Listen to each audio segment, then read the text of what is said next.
नमस्कार, जयसिंगपूर नगरी न्यूज मध्ये आपलं सहर्ष स्वागत। पाहूया आजच्या दिवसभरातील काही ठळक घडामोडी। IIM अहमदाबादमधून ऋतुजा मगदुमने मिळवलं यश। देशातील सर्वोच्च व्यवस्थापन संस्था इंडियन इन्स्टिट्यूट ऑफ मॅनेजमेंट म्हणजेच IIM अहमदाबाद येथून ऋतुजा जे मगदुम यांनी आपले MBA शिक्षण यशस्वीरित्या पूर्ण केले। त्यांची बहुराष्ट्रीय कंपनीमध्ये उच्च पदावर निवड झाल्याबद्दल ऋतुजा मगदुम आपल्या न्यूज चॅनलशी बोलताना त्यांनी जी प्रतिक्रिया दिली आहे ते आपण सविस्तर पाहूया। नमस्कार, मी ऋतुजा जिनेंद्र मगदुम। मी रिसेंटली IIM अहमदाबादमधून MBA हे माझं शिक्षण कंप्लीट केलेलं आहे। माझ्या या MBAची जर्नी माझ्या आईबाबांच्या स्वप्नातून चालू झाली। त्यांना नेहमी वाटायचं की त्यांची मुलगी खूप मोठी व्हावी, मोठ्या कॉलेजमधून तिचं शिक्षण व्हावं। हे नेहमी ते म्हणत राहायचे मला लहानपणीपासून, आणि त्यातूनच मला खूप मोठी प्रेरणा मिळाली की बाबा आपण इंजिनियर झाल्यानंतर पुढेही शिक्षण घ्यावं। त्या माझ्या शिक्षणाच्या प्रवासात मला IIM अहमदाबादच्या MBAची माहिती मिळाली। मी प्रिपरेशन स्टार्ट केलं ते IIM अहमदाबादच्या एक्झामपासून। एक्झाम दिल्यानंतर त्यांच्या ॲप्लिकेशन प्रोसेसेस स्टार्ट झाले। त्या ॲप्लिकेशन प्रोसेसमधून मी जेव्हा पास झाले तेव्हा इंटरव्ह्यूज घेण्यात आले माझे। या तिन्ही प्रोसेसेसमध्ये जे मला मार्क्स मिळाले त्या बेसिसवर मला फायनल ॲडमिशन मिळालं होतं। तेव्हा मला IIM अहमदाबाद आणि IIM बँगलोर ह्या दोन्ही इन्स्टिट्यूट्समधून MBA करण्यासाठी इन्व्हिटेशन आले होते। जेव्हा मी IIM अहमदाबादमध्ये गेले तेव्हा तिथे वेगळेच चॅलेंजेस होते। 3-4 तासात झोप मिळायची। माझ्याबरोबर माझ्यासारखेच 158 अजून हुशार लोक होती जे खूप म्हणजे सगळ्या ऑल ओव्हर वर्ल्डमधून आलेले होते। तेव्हा खूप गोष्टी डिफिकल्ट वाटायच्या की अरे आपण हे कसं करणार, इतकं मोठं चॅलेंज कसं करणार।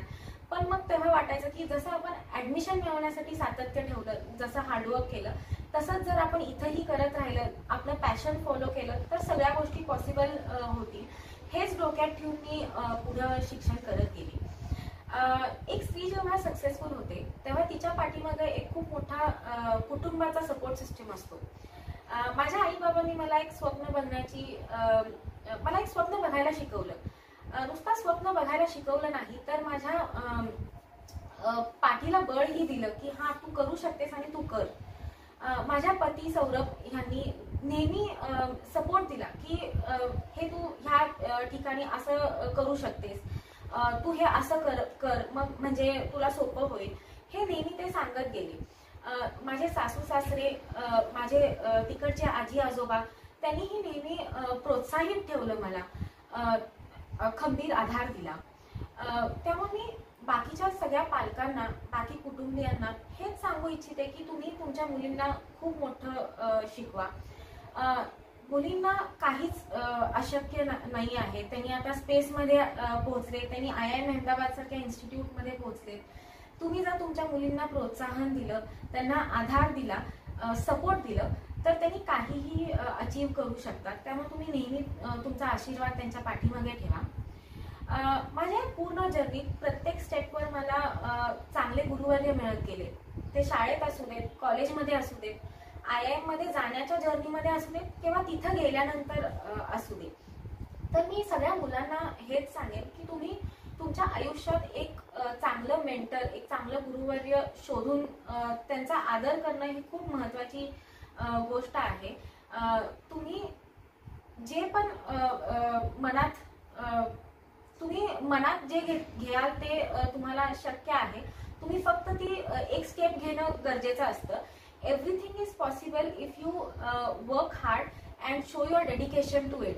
त्यामुळं मी सगळ्या पालकांना आणि मुलांना हेच सांगेन की खंबीरपणे तुम्ही पुढच्या वाटचाली करा आणि यश संपादन करा। धन्यवाद। आई सौ स्नेहल व वडील माजी प्राचार्य इंजिनियर JD मगदुम तसेच भाऊ समेद मगदुम यांचं मार्गदर्शन लाभलं, तसेच कुटुंबियांचं प्रोत्साहन लाभलं। ऋतुजाचं यश सर्व विद्यार्थिनींना दिशादर्शक ठरेल असे गौरवोद्गार दक्षिण भारत जैन सभेचे माजी चेअरमन सागर चौगुले यांनी काढले। यावेळी ऋतुजाचे वडील JD मगदुम यांनी जयसिंगपूर नगरी न्यूज चॅनलशी आपल्या प्रतिनिधींशी बोलताना ते काय म्हणाले आपण सविस्तर पाहूया। मी JD मगदुम निर्वाडी कॉलनीमध्ये राहतो। खरं म्हणजे माझी कन्या ऋतुजा मगदुम हिनं IIM अहमदाबादमधून MBAचं शिक्षण पूर्ण केलं नुकतेच. आणि मला अभिमान वाटतो, कारण आपण पालक लोक काय विचार करत असतो की साधारण आपली मुलं मोठी व्हावी. ती मोठी होऊपर्यंत आपल्या नावाने ते ओळखले जातात, पण ते मोठे झाले की त्यांच्या नावाने आपली ओळख निर्माण होते. त्यामुळं आज आम्हा पालकांचं म्हणजे माझं तिच्या आईची ओळख ही ऋतुजा मगदूम यांच्यामुळे जास्त झाली असं म्हणायला काही हरकत नाही. आणि या सगळ्या प्रक्रियेमध्ये तिचं प्रायमरी एज्युकेशन असू दे, सेकंडरी एज्युकेशन असू दे, कॉलेजचे एज्युकेशन असू दे, इंजिनिअरिंगचं एज्युकेशन असू दे, किंवा IIMसाठी जाण्याचा जो काही प्रयत्न असतो तो प्रयत्न असू दे, त्याचा अभ्यास असू दे, त्या खूप वेगळ्या पद्धतीनं तिने ते पूर्ण केलं. आणि मुलगी म्हणून मला या ठिकाणी सांगायला अभिमान वाटतो की तिच्यामध्ये लहानपणापासून आम्ही ह्या सगळ्या गोष्टी पाहिल्या आणि तिची एकूण बुद्धिमत्ता, कौशल्य पाहिलं आणि मग ठरवलं की तिला पूर्ण पाठिंबा द्यायचा.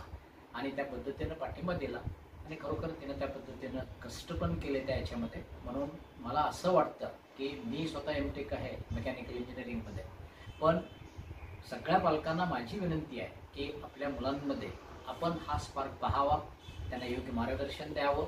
आपल्याला मार्गदर्शन जमलं नाही की त्या पद्धतीच्या बुद्धिवंत लोकांच्याकडून मार्गदर्शन घ्यावं, त्यांच्याशी त्यांची चर्चा घडवून आणावी आणि त्यांच्या पाठीशी सतत राहावं. आणि आपण त्या पद्धतीनं त्यांना गायडन्स देत राहिलो, सपोर्टिव्ह राहिलो, तर निश्चित मला विश्वास आहे ती मुलं कमी पडत नाहीत आणि उच्च शिक्षणाची जी गवसणी आहे त्या गवसणीला ते पोचल्याशिवाय राहत नाहीत. आणि अशा पद्धतीचा एक उच्च विभूषित मुलगी आपल्या घरातून जर निर्माण झाला तर त्या कुटुंबाचं आणि त्या पूर्ण गावाचं आणि सर्व लोकांचं त्या पद्धतीनं एक वेगळं ठसा निर्माण होतो. पालकांनी याकडं गांभीर्यानं लक्ष द्यावं आणि आपल्या मुलांना घडवण्यामध्ये योग्य तो बदल घडवून आणावा अशी एक माझी विनंती आहे. आणि या ठिकाणी मला हे 2 शब्द सांगताना अत्यंत आनंद होत आहे. आपण सर्व प्रेरित व्हाल अशी या पाठीमागची भूमिका आहे. नमस्कार. आमच्या जयसिंगपूर नगरी न्यूज चॅनलला लाईक करा, सबस्क्राईब करा आणि हो, स्क्रीनवर दिसत असलेला व्हॉट्सअप नंबर तुमच्या मोबाईलमध्ये ॲड करा. पाहत रहा जयसिंगपूर नगरी न्यूज चॅनल.